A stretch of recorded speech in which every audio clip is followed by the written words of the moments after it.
আসসালামু আলাইকুম, আমি রাকিব তাজ আছি আপনাদের সাথে খালাস ব্লগের পক্ষ থেকে আপনাদের সবাইকে স্বাগতম।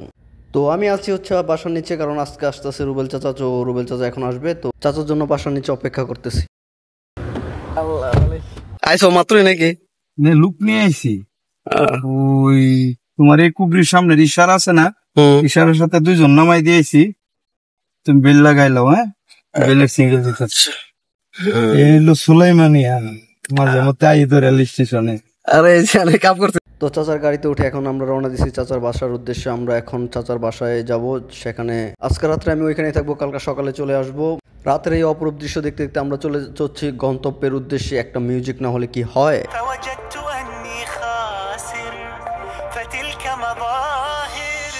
তো দেখতে দেখতে আমরা আমাদের গন্তব্যে চলে আসলাম। এখানে রুবেল চাচার একটা ছোট ভাই অসুস্থ হয়ে গেছে, তারা দেখতে হইব।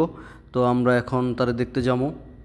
এখানে আমি দাঁড়িয়ে আকাশের চাঁদ দেখতেছি, কারণ রুবেল চাচা গেছে বাকালায়, তার যেহেতু পরিচিত এক ছোট ভাই অসুস্থ হয়ে গেছে, তার জন্য কোল্ড ড্রিঙ্কস আর দুধ কিনছে। তো গাইস, চাচা এদিকে আমার জন্য একটা মুসি নিয়ে এলো, আর আমরা এই মুসি নিয়ে এখন যাবো হচ্ছে চাচা যেহেতু ছোটো ভাই, পরিচিত ছোটো ভাই আঙ্গুল কেটে ফেলছে, তো আমরা ওই পেশেন্টকে দেখতে যাবো। তো তিনজন মিলে আমরা ভিতরে যাইলাম। ও ভাই, ভিতরে যাওয়ার পর দেখি যে বিশাল অবস্থা, বিশাল বিল্ডিং। ওখানে পাশাপাশি এখানে যারা কাজ করে তাদের জন্য খেলাধুলার ব্যবস্থা করা আছে। এখানে কয়েকজন ভলিবল খেলতেছে, ওই সামনে ক্রিকেট খেলতেছে। তো এর মধ্যে আমরা চলে আসলাম অসুস্থ ব্রাদারের রুমে। তো রুমে আসার পরে চাচার সকল ছোট ভাই ব্রাদাররা যারা আছে তারা সবাই দৌড়াদৌড়ি করতেছে খাবার জন্য। এখানে সবাই বলতেছে আজকে না খাওয়া যাওয়া যাইবো না, তাই কি করার। আর আমরা সবাই পরে খাওয়ার মধ্যে বসে বললাম। তো বিসমিল্লাহ বইলা খাওয়া শুরু করে দিলাম। আলহামদুলিল্লাহ খাওয়া দাওয়া শেষ করে রুবেল চাচার রুমে এসে বললাম। দুই চাচা বাচ্চিদা অনেক রাত পর্যন্ত গল্প করলাম, তারপরে শুইতে গেলাম। ঘুম থেকে ওইটা জুমার নামাজ পড়লাম। জুমার নামাজ পড়া সাথে সাথে বের হয়ে পড়লাম, কারণ দুপুরে আবার দাওয়াত আছে লাঞ্চের, যেহেতু আজকে শুটকির তরকারি ভর্তা দিয়া খাবার দাওয়াত পড়ছে। যাইবা কই? কোম্পানিত নামাই দিয়া পরে সুলতান ভাই বাসাত যাই, ওই দাওয়াত আর কি। বুঝছেন, সাগর পাড়ে একটা জায়গা আছে, ওই জায়গায় সুলতান ভাই তিন সানাজ মেম্বার সুলতান ভাই বাসার দাওয়াত। এখান থেকে যাইয়া বাসায় ওইখানে দাওয়াত খায়।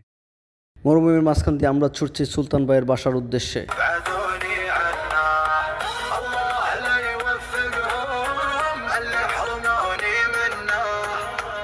সুবহানাল্লাহ ভাই, সুবহানাল্লাহ। এক পাশে সমুদ্র, অপর পাশে হচ্ছে মরুভূমি, মাঝখান দিয়ে হচ্ছে একটি সুন্দর প্রশস্ত রাস্তা।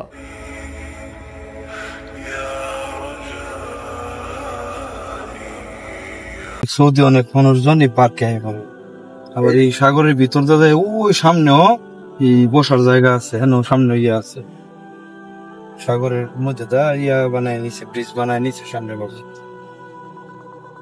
রাত্রে হইলে অনেক মানুষ, গাড়ি ঘোড়ার যানজট থাকে। এখন তো ঠাড়া ভাঙা রোদের মেঝে খেড়াইব তো পার্কের মেঝে, গরমের মেঝে। ওই আসরের পরে 4টা-5টা সময় মানুষ বড় থাকে।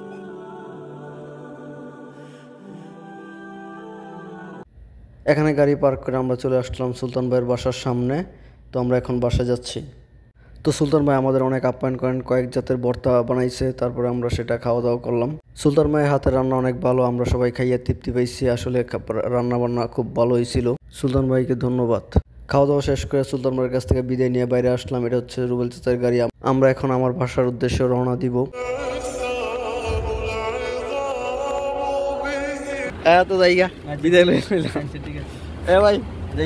তো সবার কাছ থেকে বিদায় নিয়ে আমি আমার বাসায় চলে আসলাম। তো আজকের মতো খালাস মাই ব্লগ।